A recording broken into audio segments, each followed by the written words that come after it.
बड़ी खबर इस वक्त की यही है कि दिल्ली सरकार के एक बड़े अधिकारी के घर और दफ्तर पर सीबीआई ने छापा मारा और केंद्र और दिल्ली सरकार आमने सामने हैं। अरविंद केजरीवाल और उनके तमाम नेता प्रधानमंत्री नरेंद्र मोदी और बीजेपी पर आरोप लगा रहे हैं, केंद्र सरकार पर आरोप लगा रहे हैं कि सीबीआई का गलत इस्तेमाल वो कर रही है। लेकिन राजेंद्र कुमार पर पद का गलत इस्तेमाल करने का छापा है। पिछले 5 सालों में कई निजी कंपनियों को फायदा पहुंचाने का आरोप उन पर लगाया गया है, जिसकी वजह से सीबीआई ने ये छापा मारा है और उसके बाद घर और दफ्तर से कुछ दस्तावेज बरामद किए हैं।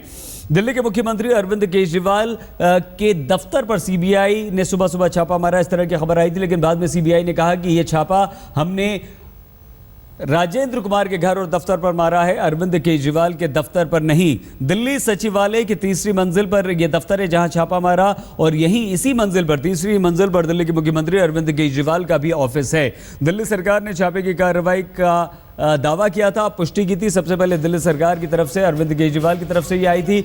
जो आईएएस राजेंद्र कुमार है उनके बारे में आपको बता दें, 1989 बैच के आईएएस ऑफिसर हैं राजेंद्र कुमार और कई सारे महत्वपूर्ण दिल्ली सरकार में बड़े पदों पर उन्होंने काम किया है।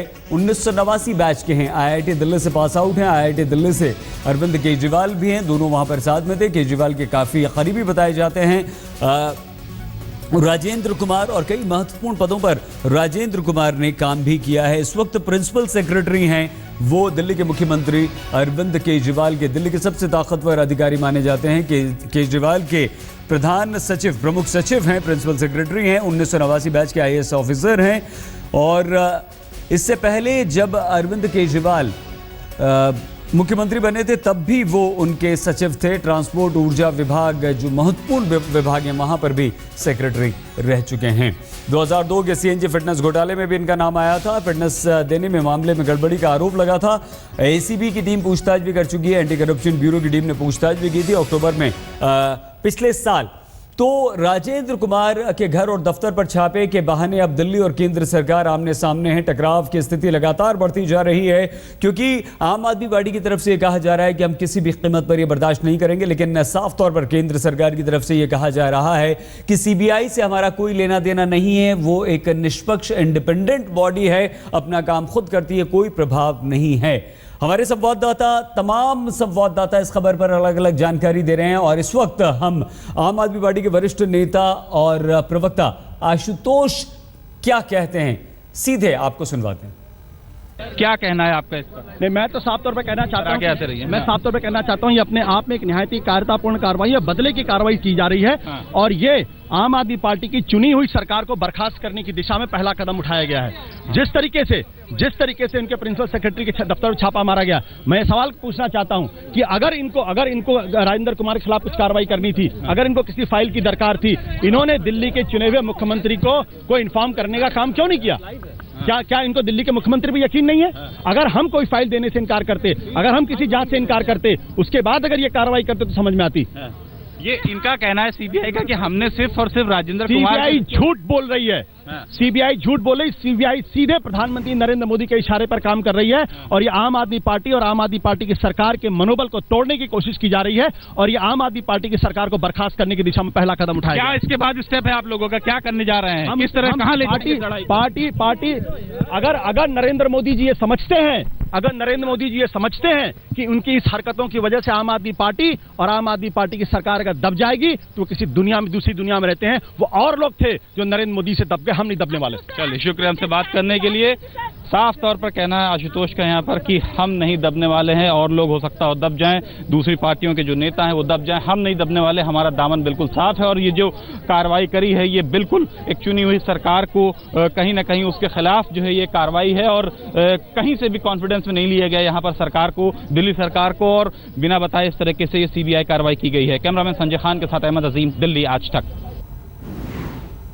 तो आशुतोष की बात आपने यहाँ सुनी। आम आदमी पार्टी के प्रवक्ता वरिष्ठ नेता कहा कि हम डरने वाले नहीं है, दबने वाले नहीं है। टकराव की स्थिति बनती हुई दिखाई दे रही है दिल्ली सरकार और केंद्र सरकार के बीच में, क्योंकि दिल्ली सरकार इसे बिल्कुल भी एक भ्रष्टाचार का मामला नहीं मानती, सीबीआई की कार्रवाई नहीं मानती। आम आदमी पार्टी का साफ तौर पर कहना है, चाहे वो आशुतोष हो, मुख्यमंत्री अरविंद केजरीवाल हो, उप मुख्यमंत्री मनीष सिसोदिया हो या तमाम दूसरे नेता हो, उनका ये कहना है कि ये बदले की कार्रवाई है, ये कार्रवाई साजिश की कार्रवाई है हमारी सरकार के खिलाफ। हमारे तमाम रिपोर्टर्स, संवाददाता इस वक्त हमारे साथ जुड़ चुके हैं। तमाम हम सभी से बात करेंगे। दिल्ली सचिवालय से हमारे साथ अहमद अजीम और चिराग गोढ़ी हैं।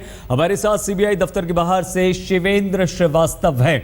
हम तीनों के पास आपको लिए चलेंगे, तीनों से बातचीत करेंगे, लेकिन उससे पहले हम आपको ये बता दें कि ये जो छापा मारा गया है, इस छापे पर आम आदमी पार्टी जिस तरह से बीजेपी को, प्रधानमंत्री नरेंद्र मोदी को कटघरे में खड़ा कर रही है, खासतौर से सरकार को, कि ये साजिश के तहत किया गया। अरविंद केजरीवाल ने जो ट्वीट किया उसमें उन्होंने ये कहा कि जब हमारा मुकाबला नहीं कर पाए प्रधानमंत्री नरेंद्र मोदी तो साजिश उन्होंने की है। लेकिन बीजेपी इस आरोप को पूरी तरह से खारिज करती है, नकारती है और ये कहती है कि सीबीआई की अपनी कार्रवाई है, केंद्र सरकार का सीबीआई से कोई लेना देना नहीं है, कोई प्रभाव नहीं है। आइए हमारे सभी संवाददाताओं के पास लिए चलते हैं, क्योंकि लगातार जानकारियां आ रही हैं, लगातार खबरें आ रही हैं, आरोप प्रत्यारोप का दौर लगातार चल रहा है। लेकिन सबसे पहले शिवेंद्र श्रीवास्तव, क्योंकि सीबीआई दफ्तर के बाहर मौजूद हैं। शिवेंद्र, कोई जानकारी मिल पाई है, कोई बातचीत हो पाई है सीबीआई के अधिकारियों से, कोई प्रतिक्रिया सीबीआई की तरफ से इस छापे पर? शिवेंद्र, देखिए, सबसे पहले प्रतिक्रिया सीबीआई की तरफ से सबसे पहली प्रतिक्रिया सहित इस पूरे मामले में सीबीआई की तरफ से ये है कि ये अरविंद केजरीवाल को निशाना नहीं बनाया गया है। उनके प्रिंसिपल सेक्रेटरी, जिनका रूम बगल में है 3rd फ्लोर पे, उसमें रेड की गई है और वो भी आशीष जोशी जो फॉर्मर अधिकारी रहे हैं, उनकी शिकायत पर की गई और वो एंटी करप्शन ब्यूरो को बहुत पहले जून में शिकायत की गई थी, उसको फॉरवर्ड किया गया था सीबीआई को, उसके बाद उस पर कार्रवाई हुई है। तो सीबीआई कहीं ना कहीं ये साफ करती हुई दिख रही है कि इसको केजरीवाल को निशाना नहीं बनाया गया है। हालांकि केजरीवाल ने जिस तरह से ट्वीट किया, उसको पूरा पॉलिटिसाइज करने की कोशिश की है, उसके और भी मायने निकाले जा सकते हैं कि नरेंद्र मोदी की सरकार उनको निशाना बना रही है या उनकी सरकार को गिराने की कोशिश हो रही है। लेकिन सीबीआई ने बहुत साफ तौर पर कहा है कि जिन अधिकारियों पर आरोप होते हैं उनको हम डायरेक्ट अप्रोच करते हैं और डायरेक्ट उन पर रेड करते हैं। हालांकि इसमें एक टेक्निकल पहलू ये भी है कि किसी ऐसे अधिकारी पर रेड करने से पहले कम से कम मुख्यमंत्री की नॉलेज में होना चाहिए, उसके उच्चाधिकारी की नॉलेज में होना चाहिए। ऐसा सीबीआई ने नहीं किया। जहां तक की रही बात सबूतों की, तो सीबीआई अधिकारियों ने अभी तक इतना ही कहा कि कुछ चीजें वहां से बरामद हुई है। खुद निदेशक ने ये बात बताई है कि वहां से कुछ डॉक्यूमेंट्स मिले हैं जो कि उनके लिए एविडेंस के तौर पर काम आ सकते हैं, क्योंकि करप्शन के चार्जेस थे और किसी कंपनी को ठेके देने के आरोप लगातार उन पर लगते रहे हैं। और इससे पहले भी राजेंद्र कुमार का कार्यकाल और उनकी कार्यशैली हमेशा सवालों के घेरे में रही है और उसी की जांच करने के लिए, उसी पर मिली शिकायत की जांच करने के लिए रेड की गई है और इसमें जो डॉक्यूमेंट्स मिले हैं उनके आधार पर कार्रवाई की जाएगी। और इनका कोई केंद्र सरकार से लेना देना नहीं है और किसी भी पॉलिटिकल पार्टी से लेना देना नहीं है। ये विशुद्ध जांच की कार्रवाई है जो कि सीबीआई की तरफ से की गई है, ये सीबीआई अधिकारियों का कहना है। बिल्कुल शिवेंद्र, तो पूरी जानकारी यहां पर शिवेंद्र ने दी है। अहमद अजीम और चिराग गोढ़ी दोनों दिल्ली सचिवालय में। और आइए इस वक्त हम आपको सीधे मुंबई लिए चलते हैं। दिलीप कुमार को सम्मानित किया जा रहा है। अपने जमाने के दिग्गज अभिनेता पद्म विभूषण से सम्मानित किया जा